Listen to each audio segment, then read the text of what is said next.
I still remember the exact moment when my life of 22 years shattered into pieces. It wasn't when I found lipstick on his collar, or suspicious text messages, or even unexplained late nights at the office. No, it was when she showed up at our front door, her hand confidently stroking her swollen belly, asking for Arnold's bags. "I'm Melissa," she said with a smile that didn't quite reach her eyes. "Arnold sent me to pick up his things." I stood frozen in the doorway of the home we had built together, my mind struggling to process the woman standing before me. She couldn't have been more than 30, with glossy chestnut hair cascading over her shoulders and an expensive-looking maternity dress hugging her very pregnant form.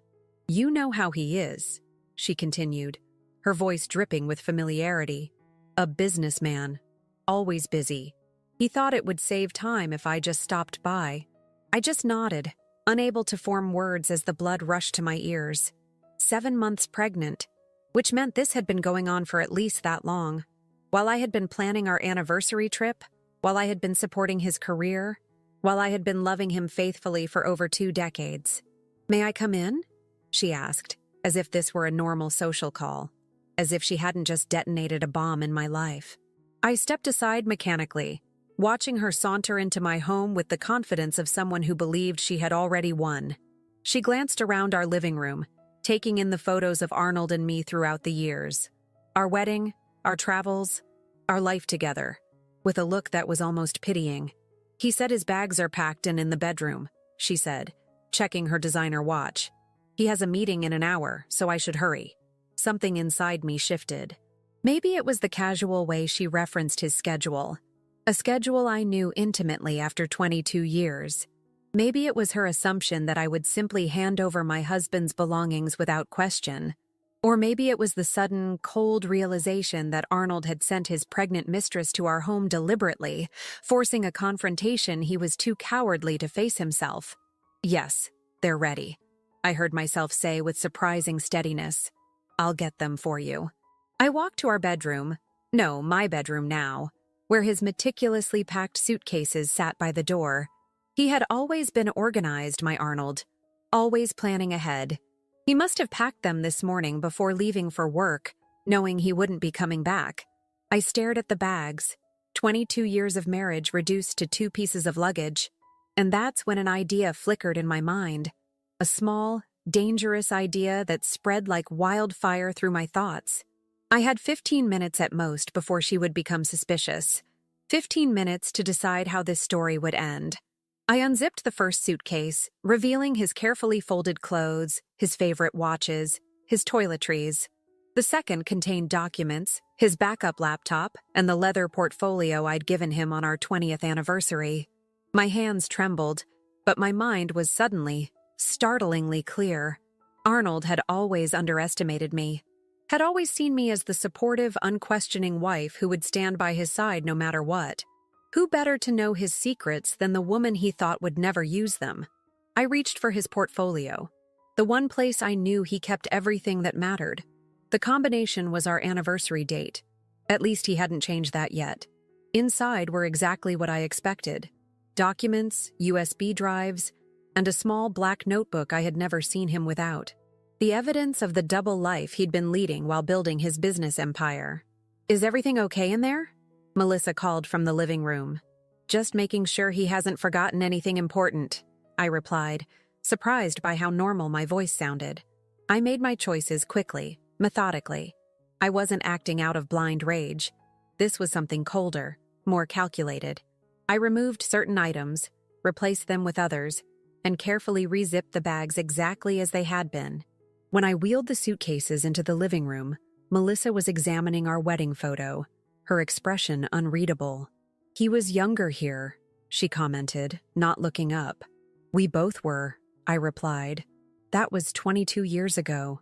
She finally met my eyes and I saw a flicker of something, uncertainty perhaps, or a moment of genuine empathy. "He said you two had grown apart, that your marriage had been over for years." Of course he did. The classic line of cheaters everywhere. "Did he?" I smiled thinly. Arnold has always been good at rewriting history to suit his needs. She bristled slightly at that, her hand instinctively moving to her belly in a protective gesture. "We're in love. He's starting a new life with me and our baby. He didn't want to hurt you, but he thought sending his pregnant girlfriend to collect his things would somehow be less hurtful?" I finished for her. How considerate of him. Her cheeks flushed. I offered to come. "He's been so stressed about everything." I handed her the handle of one suitcase. "Well, you can tell him not to stress anymore. He's free to start his new life." She seemed surprised by my composure, perhaps having expected tears or rage or begging. But 22 years with Arnold had taught me one valuable lesson. Never reveal your hand until you're ready to play it. As she awkwardly maneuvered the suitcases with her pregnant belly, I held the door open for her. "Melissa," I called as she headed toward her car, a luxury model that I suspected Arnold had purchased. "Just one question." She turned, her expression wary.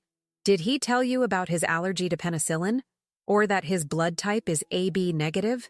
Things you might need to know for the baby." Confusion flickered across her face. No, but I'm sure he'll—" "And did he mention his first wife? The one before me?" Her expression told me everything I needed to know. There was no first wife. I had been his only wife. Until now, apparently. "He'll call you tonight to explain everything, I'm sure," I said with a smile that didn't reach my eyes. "Have a nice life together." I closed the door and leaned against it, finally allowing my legs to give way as I slid to the floor. The tears would come later, but in that moment, all I felt was a strange, powerful clarity. Arnold thought he knew me, thought he could discard me without consequences after 2 decades of marriage. He had no idea what was coming. That night, my phone rang 17 times before I finally answered. Arnold's voice was tight with panic. "What did you do?" he demanded without preamble. "Hello to you too, Arnold," I replied calmly. "How's your new life going?" "The documents, Hillary. What did you do with the documents?" I smiled into the darkness of my bedroom. "I think the question you should be asking is, what didn't I do?" There was a sharp intake of breath on the other end. "You had no right?" "No right?" I cut him off, my voice low and dangerous. "You send your pregnant mistress to our home to collect your things after 22 years of marriage, and you want to talk to me about rights? Hillary, listen to me."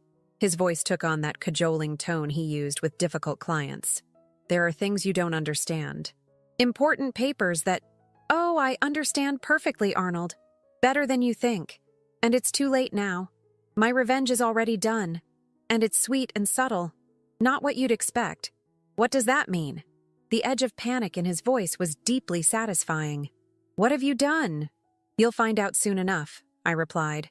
"Now, if you'll excuse me, I have a life to rebuild."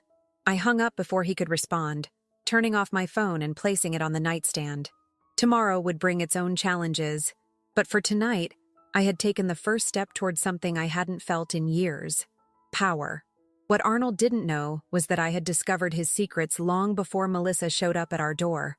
And what he was about to learn was that the quiet, supportive wife he had so easily dismissed was far more dangerous than he could have ever imagined.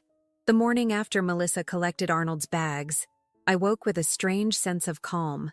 The bed felt larger without him, the house quieter, but not in an entirely unpleasant way. I'd silenced my phone after his panicked call, but as I turned it on, it immediately buzzed with notifications. 37 missed calls, 23 text messages, and 5 voicemails, all from Arnold. I ignored them all and made myself coffee. For the first time in years, I didn't have to worry about making it exactly the way Arnold liked it. This small act of defiance felt surprisingly liberating. As I sipped my coffee, I pulled out the items I'd removed from Arnold's bags the day before.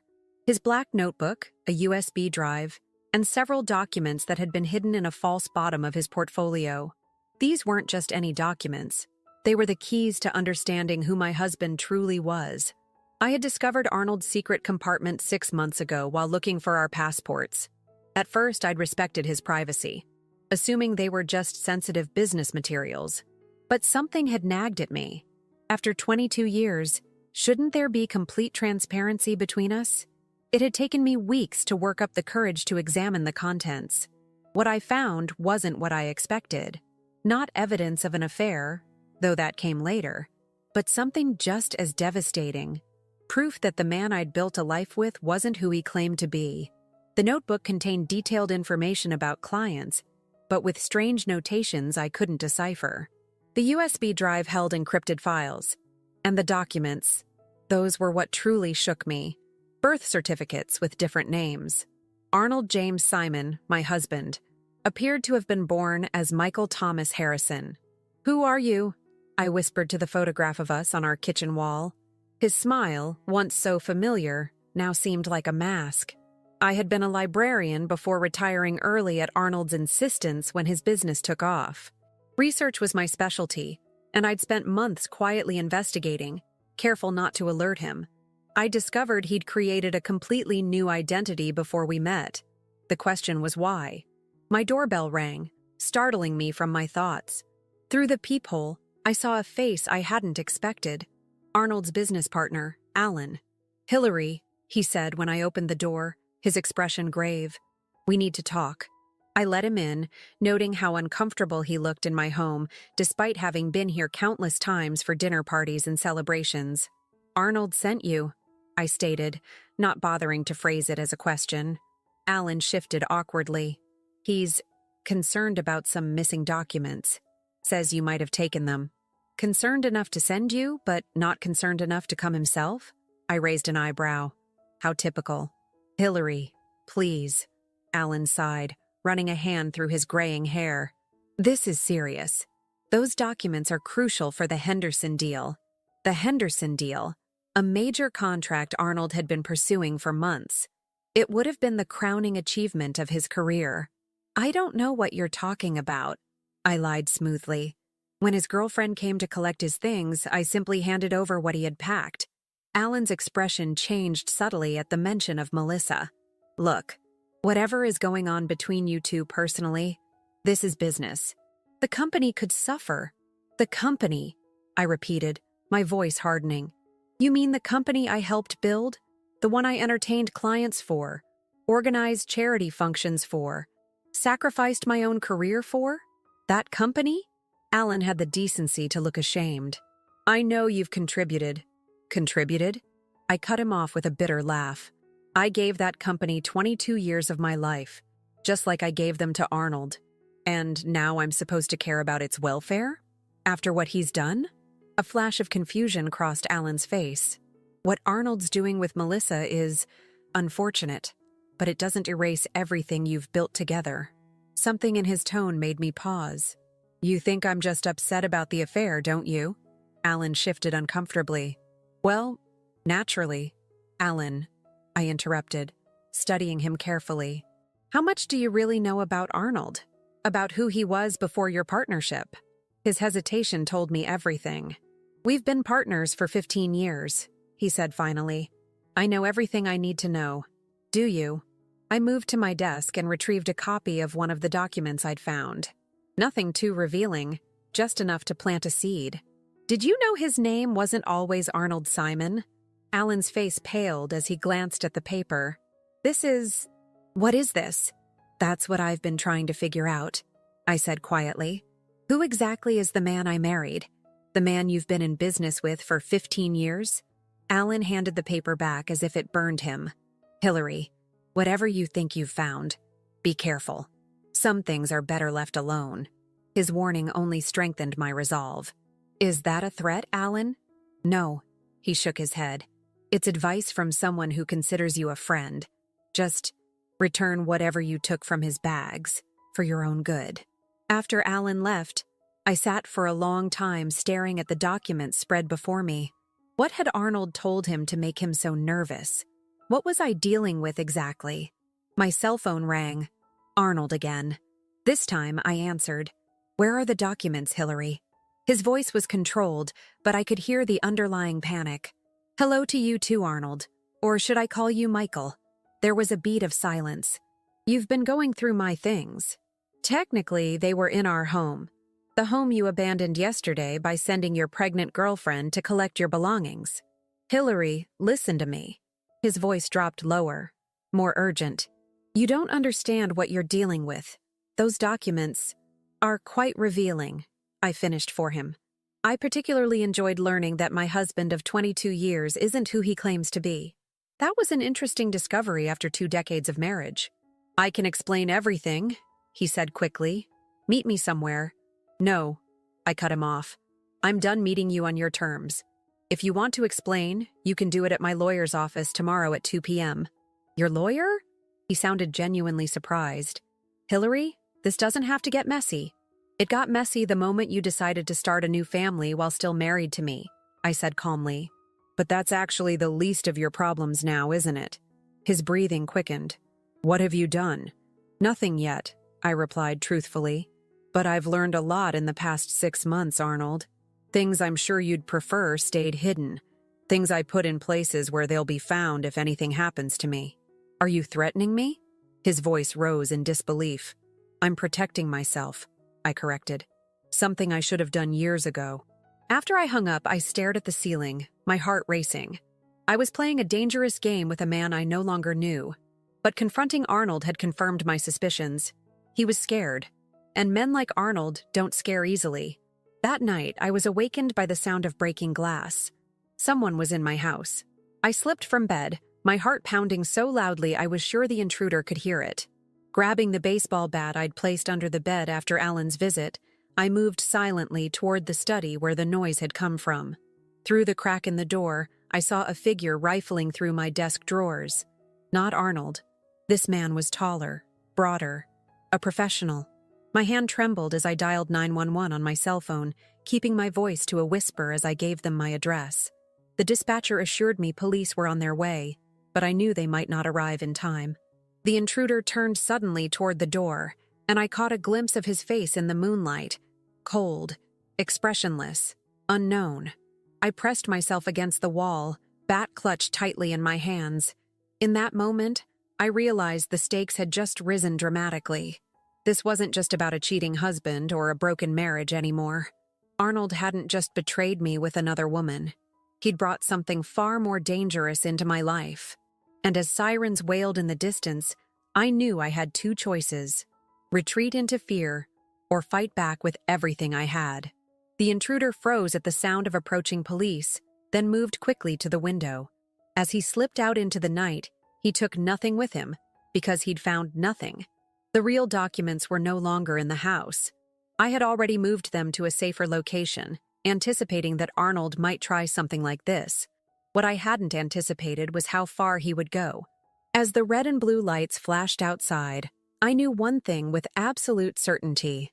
The man I had loved for 22 years was not just a liar and a cheater. He was dangerous, and I was now his greatest threat. The police took my statement about the break-in, but I could tell they weren't convinced it was anything more than a routine burglary attempt. Nothing had been taken after all. I didn't mention Arnold or my suspicions. Not yet. I needed more than suspicions. I needed proof. After they left, I couldn't sleep. The sun was just beginning to rise when I made a decision. I picked up my phone and dialed a number I hadn't used in years. Caroline, it's Hillary. I need your help. Caroline had been my best friend in college, before Arnold gradually isolated me from my old friendships. She was now a private investigator, something I'd learned through occasional social media checks over the years. If anyone could help me unravel who Arnold really was, it would be her. We met at a cafe across town, where no one would recognize me. Caroline hadn't changed much in the 20 years since I'd seen her last. Still the same shrewd eyes and no-nonsense demeanor, just with streaks of silver in her dark hair. "You look good, Hillary," she said, studying me carefully. Considering everything, I gave her a tired smile. "I've had better weeks." "So, your husband's leading a double life," she stated bluntly after I'd explained the situation. "Not exactly an uncommon story in my line of work." "It's more than just the affair," I said quietly, sliding copies of some of the documents across the table. "I think he changed his identity before I met him. I need to know who he really is, and why he's so desperate to get these back." Caroline examined the papers, her expression growing more serious with each one. "Where are the originals?" "Somewhere safe," I assured her. "After the break-in, I'm not taking any chances." She nodded approvingly. "Smart. And what exactly do you want to do with this information once you have it? It was a good question. One I'd been asking myself since discovering Arnold's deception. I want what's fair, I said finally. 22 years of my life went into building a life with this man. I deserve to know who he really is, and I deserve a fair settlement. And if what you discover is more serious than identity fraud, Caroline pressed, her voice low. These aren't the actions of a man who's just trying to hide a midlife crisis, Hillary. The break-in, the urgency. I've seen cases like this before. There could be serious criminal elements involved. A chill ran through me. Part of me had known this, but hearing it stated so plainly was jarring. Then I'll deal with that too, I said more firmly than I felt. Carolyn studied me for a long moment. You've changed, she said finally. The Hillary I knew in college would have been in tears, trying to find a way to fix everything. 22 years with Arnold taught me a lot, I replied, including when something isn't worth fixing. She smiled grimly. Good. You're going to need that backbone. She gathered the documents and tucked them into her bag. I'll start digging. In the meantime, you need to act normal. Go about your routine. If he's watching you, and I'd bet good money he is, don't give him any reason to think you're plotting against him. I have a meeting with my lawyer today, I told her. Arnold's supposed to be there. Perfect, Caroline nodded. Set the divorce proceedings in motion. Make it seem like that's your only concern. And Hillary? Her expression softened slightly. Be careful. Don't trust anyone connected to Arnold. As I drove to my lawyer's office, Caroline's warning echoed in my mind. Don't trust anyone connected to Arnold. But for 22 years, almost everyone in my life had been connected to him in some way. My social circle consisted primarily of his business associates and their wives. Even our family doctor had been a golf buddy of his. How thoroughly had I allowed myself to be absorbed into Arnold's world? My lawyer, Patricia Mendez, had been recommended by a women's support group I'd secretly joined online after discovering Arnold's deception. She specialized in complex divorce cases and had a reputation for being both brilliant and ruthless. He probably won't show, Patricia warned me as we waited in her conference room. Men like your husband rarely face these situations directly if they can avoid them. She was right. At 2:15 p.m., Patricia's assistant entered with a message. Mr. Simon had sent his attorney in his place due to urgent business matters. Arnold's lawyer, Gregory Green, was precisely what I expected. Expensive suit, condescending smile, and an air of impatience, as if this whole situation was a minor inconvenience that could be resolved quickly with the right checkbook. Mrs. Simon, he began, not offering his hand. I understand this is an emotional time for you, but my client is prepared to be quite generous in the settlement terms. We can wrap this up quickly and painlessly if you're willing to be reasonable. Patricia's smile was shark-like. Mr. Green, my client has given 22 years to this marriage. She's entitled to far more than generosity. She's entitled to half of everything, including the business she helped build. Green's smile faltered slightly. The business is not on the table. Mr. Simon is prepared to offer the house, a generous monthly alimony, and a one-time settlement of, We're not here to negotiate today. Patricia cut him off smoothly. We're here to establish the framework for discovery. My client has reason to believe Mr. Simon has been concealing assets and possibly engaging in other deceptive practices that could materially affect the division of property. Green's expression hardened. Are you accusing my client of financial impropriety? I'm stating that my client has evidence of concerning behavior that warrants a full investigation before any settlement discussions can begin. Patricia replied calmly, including, but not limited to, possible identity fraud. The slight widening of Green's eyes told me Patricia's arrow had hit its mark. He knew something. These are serious allegations, he said stiffly. If you're planning to pursue this line of inquiry, my client will have no choice but to respond in kind. Is that a threat, Mr. Green? Patricia asked pleasantly. A statement of fact, he replied, gathering his papers. I suggest you discuss with your client whether a lengthy, expensive, and potentially damaging legal battle is really in her best interest. Mr. Simon's offer is generous now. It may not remain so if this becomes contentious. After he left, Patricia turned to me. He's rattled. That's good. What did you mean by respond in kind? I asked, suddenly uneasy. Patricia's expression was grim. It means they'll dig into your life looking for anything they can use against you. Past indiscretions, financial mistakes, mental health issues, anything to diminish your credibility or claim to the marital assets. I laughed humorlessly. They won't find much. Arnold controlled everything. Our finances, our social life, even my daily schedule. I was the perfect corporate wife. No one's perfect, Hillary, Patricia warned. And divorce litigation has a way of making even innocent actions look suspicious. Are you sure you want to go down this road? A quick settlement would be easier. I thought of the break-in, of the documents hidden in Arnold's portfolio, of the life I'd given to a man who'd been lying to me from the beginning. I'm sure, I said firmly. Arnold doesn't get to walk away with everything after what he's done. That evening, I received a text from Caroline. Found something. Can't talk on phone. Meet tomorrow, same place, 10 a.m. The cryptic message left me both anxious and hopeful. Was I finally going to learn the truth about the man I'd married? My phone rang just after midnight. Arnold's number. Against my better judgment, I answered. It's midnight, Arnold.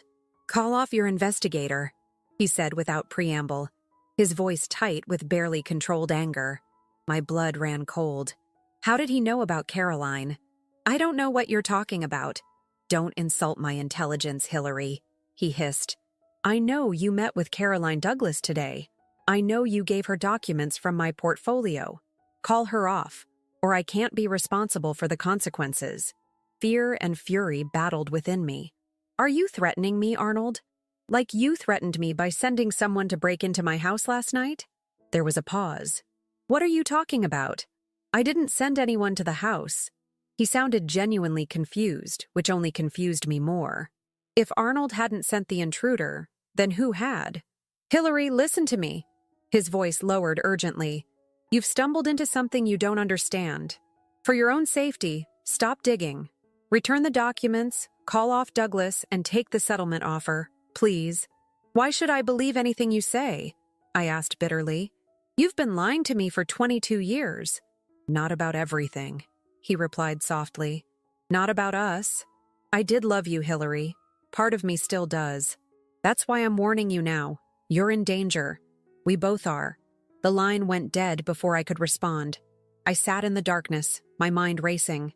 Was it possible Arnold hadn't sent the intruder? And if not him, then who? What exactly had I uncovered? Sleep eluded me that night as I considered the possibility that there was a third player in this game.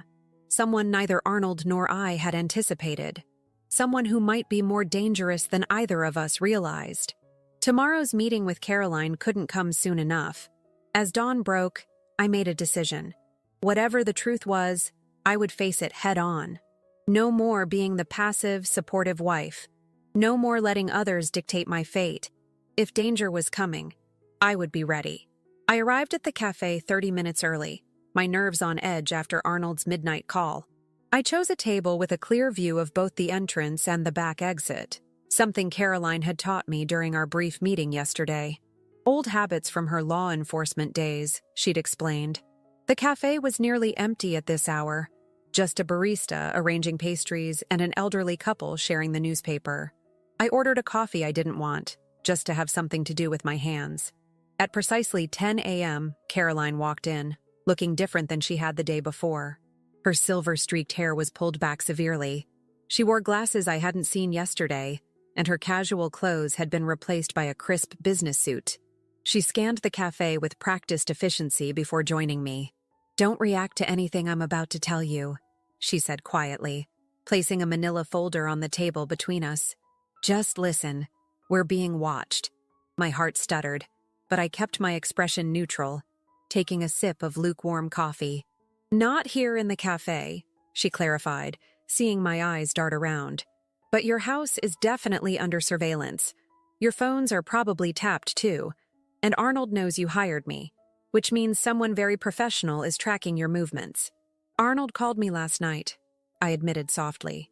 He warned me to stop investigating, said I was in danger. He denied sending someone to break into the house. Caroline's expression remained impassive.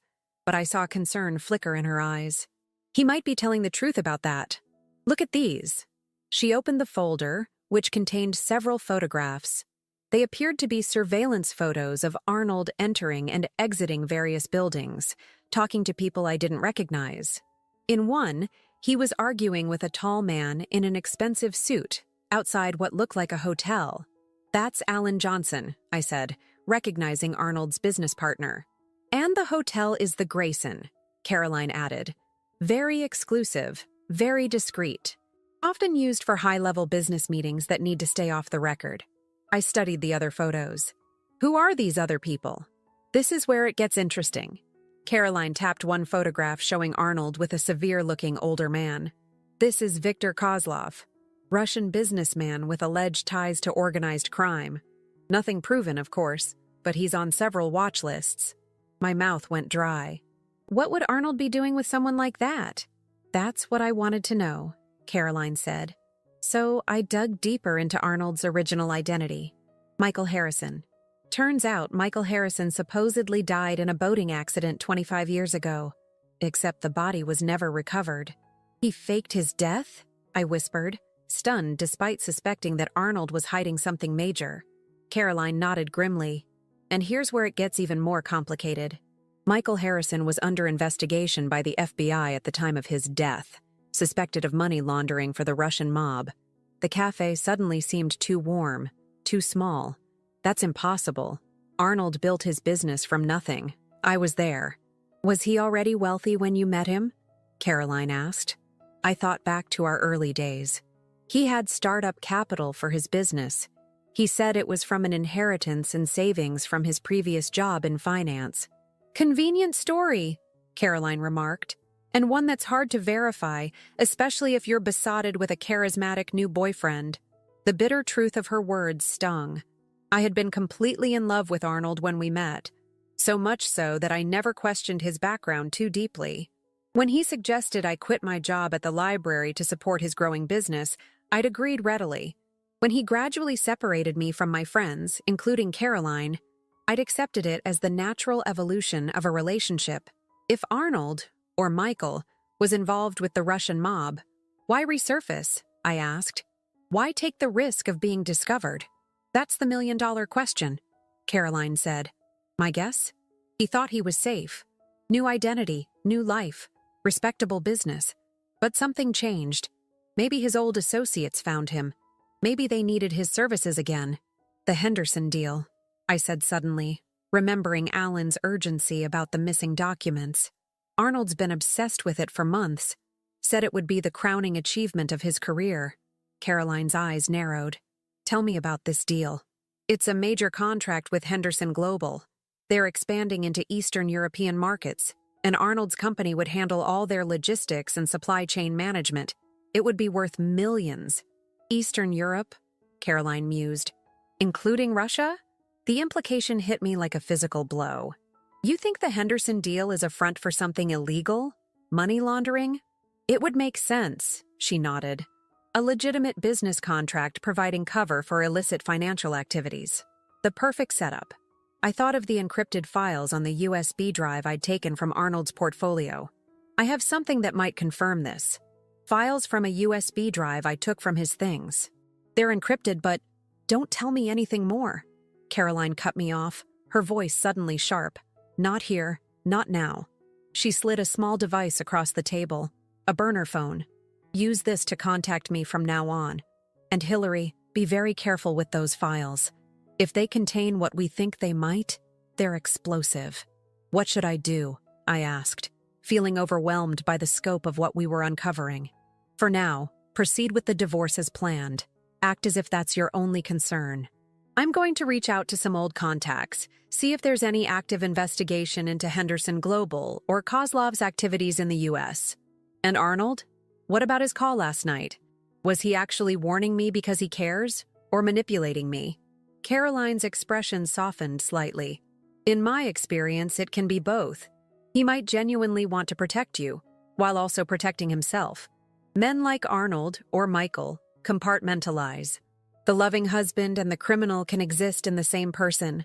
As we parted ways, Caroline gripped my arm. One more thing. That woman, Melissa, the pregnant girlfriend, have you looked into her background? I shook my head, embarrassed to admit I'd been so focused on Arnold that I hadn't thought to investigate the other woman. You might want to, Caroline suggested. In these situations, nothing is ever as simple as it seems. Back in my car, I sat for a long moment, trying to process everything I'd learned. Arnold, a criminal with mob ties. Our entire marriage potentially built on lies. The possibility that I was now caught in the crosshairs of dangerous people. But strangely, amid the fear and shock, I felt something else. A growing resolve. For 22 years, I'd lived in Arnold's shadow, accepting his version of reality. Now, I was uncovering the truth, piece by piece. And with that knowledge came power. I started the car and drove not home, but to a small technology shop Caroline had recommended, one that specialized in data recovery and encryption. The young man behind the counter looked barely out of his teens, with multiple piercings and bright blue hair. My colleague said you might be able to help me with an encrypted drive, I said cautiously. He studied me for a moment, then nodded. Caroline sent you? Back room. In a cluttered office filled with computer equipment, he examined the USB drive I'd taken from Arnold's portfolio. Military-grade encryption, he murmured after several minutes of typing. Not something an ordinary businessman would use. Can you break it? I asked. He gave me a look that suggested I'd questioned his abilities. It'll take time, and it won't be cheap. How long? And how much? 3 days minimum, $5,000. It was a steep price, but I nodded immediately. Do it! As I drove home, the burner phone Caroline had given me buzzed with a text. Look into Melissa Stone, former employee at Henderson Global. Convenient coincidence? My hands tightened on the steering wheel. Melissa had worked for the very company Arnold was so eager to do business with? That couldn't be random chance. What if the pregnant girlfriend wasn't just a midlife crisis, but something more calculated? What if Melissa was as much a part of whatever scheme Arnold was involved in as he was? I pulled into my driveway, noticing a car I didn't recognize parked across the street, watching my house, just as Caroline had warned. I forced myself to act normally, collecting my mail as if I hadn't noticed anything unusual. Inside, I locked the doors and drew the curtains. Then I opened my laptop and began searching for information on Melissa Stone and Henderson Global. If she was more than just the other woman, I needed to know exactly what I was dealing with. And if Arnold and Melissa thought they had successfully manipulated me, the naive, trusting wife, they were about to discover just how wrong they were. The package I had prepared for Arnold was still waiting to be revealed. The items I had carefully planted in his suitcases that night would soon detonate in his new life, and neither he nor Melissa would see it coming. My phone, my regular phone, rang. Melissa's number flashed on the screen. I answered with a calm I didn't feel. Hello, Melissa. We need to talk, she said, her voice tight with an emotion I couldn't identify. It's about Arnold, and it's urgent. I agreed to meet Melissa at a public park, neutral ground where we could talk without being overheard, yet safe due to the afternoon crowd of mothers with children and elderly folks feeding pigeons. I arrived early, choosing a bench with clear sight lines in all directions, another habit I'd picked up from Caroline. Melissa appeared right on time, her pregnant belly even more pronounced than when she'd come to collect Arnold's bags. She moved with the awkward gait of someone in their third trimester, one hand supporting her lower back. Despite everything, I felt a twinge of sympathy for her, pregnant and caught in whatever web Arnold had spun. Thank you for meeting me, she said, lowering herself onto the bench beside me. Up close, I could see the strain in her face, dark circles under her eyes, tension around her mouth. Not the look of a woman triumphantly starting a new life with her lover. You said it was urgent, I replied, keeping my voice neutral. Something about Arnold. Melissa glanced around nervously before speaking. I think I've made a terrible mistake, she said finally. With Arnold. With everything. That makes two of us, I said dryly. A flash of genuine pain crossed her face. I deserve that. But Hillary, I need you to know. Things aren't what they seem. Which part? I asked. The part where you're carrying my husband's child? Or the part where you worked for Henderson Global before conveniently becoming involved with the man negotiating a major deal with them? Her eyes widened in surprise. You know about Henderson? I know enough, I said, watching her carefully. What I don't know is your role in all this. Are you Arnold's lover, his co-conspirator, or just another pawn? Melissa's hand protectively covered her belly. It started as a job. Victor Kozlov approached me at Henderson, said they needed someone to get close to Arnold, learn his vulnerabilities, what motivated him. They wanted to make sure he would be amenable to certain arrangements in the Henderson deal. Arrangements that weren't exactly legal, I supplied. She nodded miserably. At first, it was just supposed to be flirtation, information gathering. But then, she trailed off, looking away. You actually fell for him? I finished, surprised by the lack of jealousy I felt. After what I'd learned about Arnold, jealousy seemed beside the point. He can be very charming, Melissa said quietly. You know that better than anyone. And he seemed lonely, unhappy.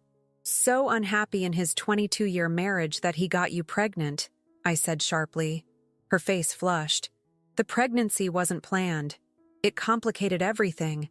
Kozlov was furious, said I'd gotten too personally involved.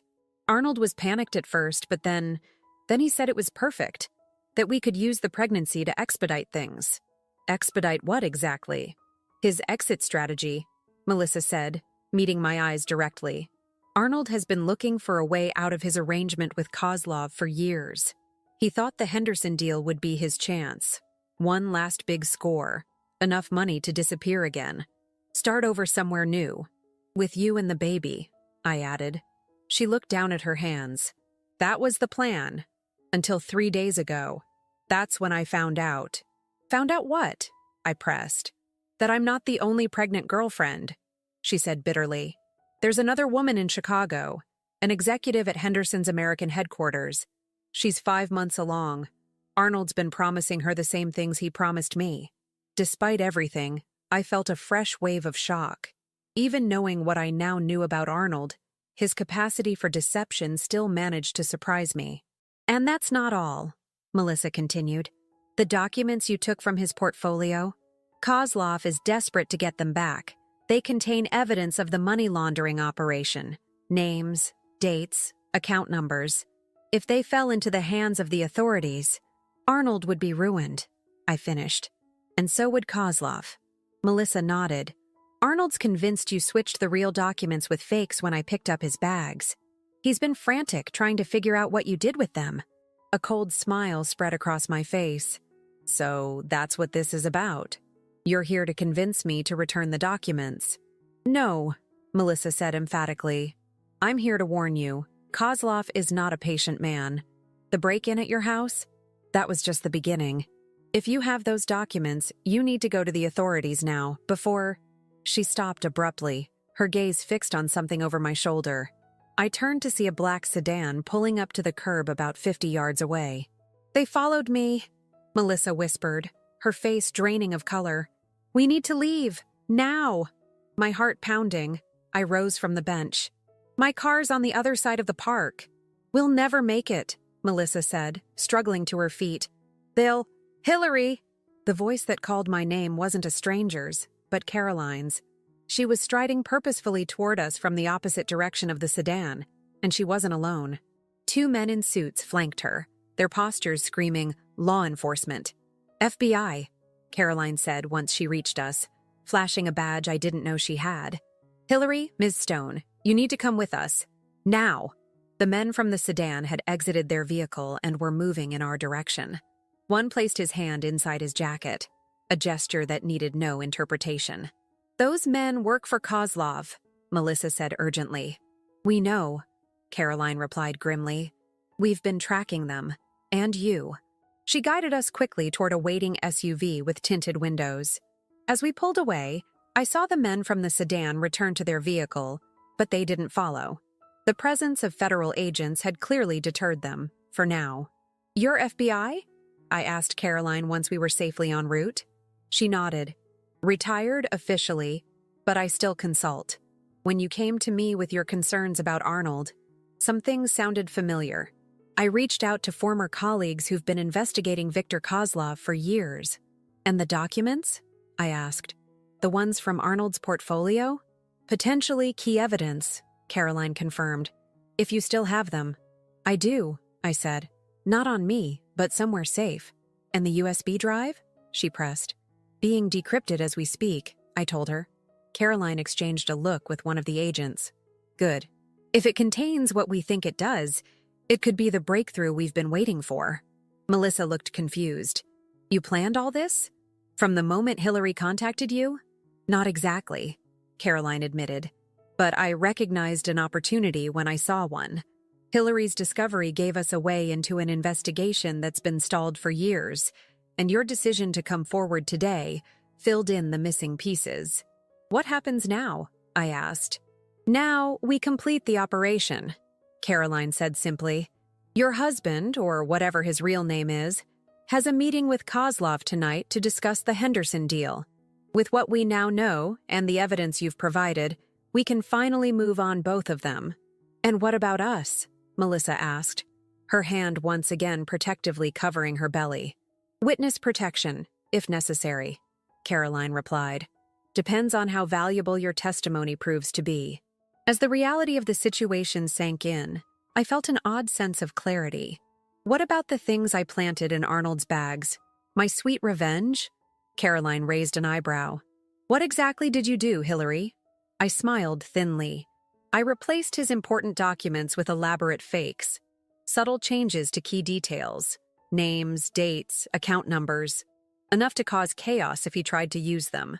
And I included a USB drive of my own, filled with corrupted files that would destroy any system trying to read them. You did what? Melissa gasped. I figured if he was so desperate to get those documents back, they must be important, I explained. I didn't know exactly why, but I knew they were his weakness. So I exploited it. Caroline actually laughed. Remind me never to cross you, Hillary. But that's not all, I continued.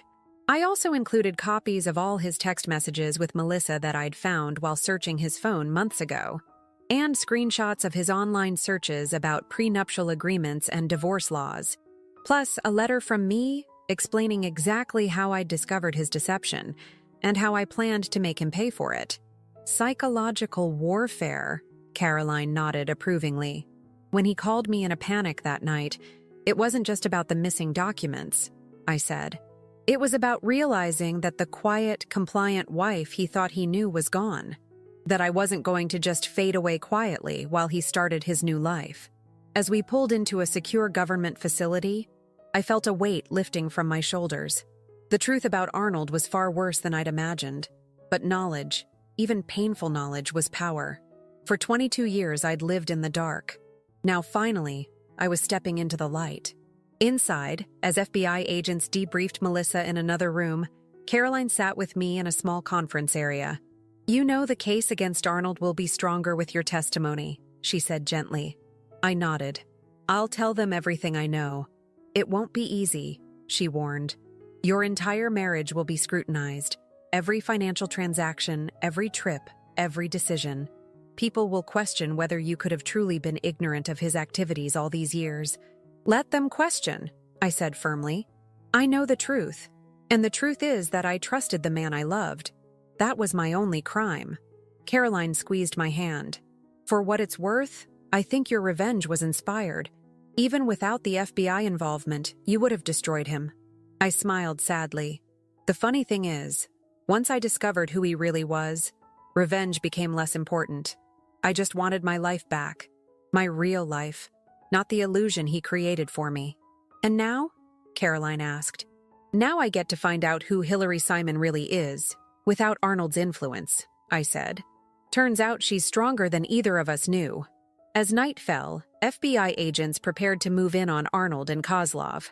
I watched from a distance as they loaded into vehicles, strapped on bulletproof vests, checked their weapons.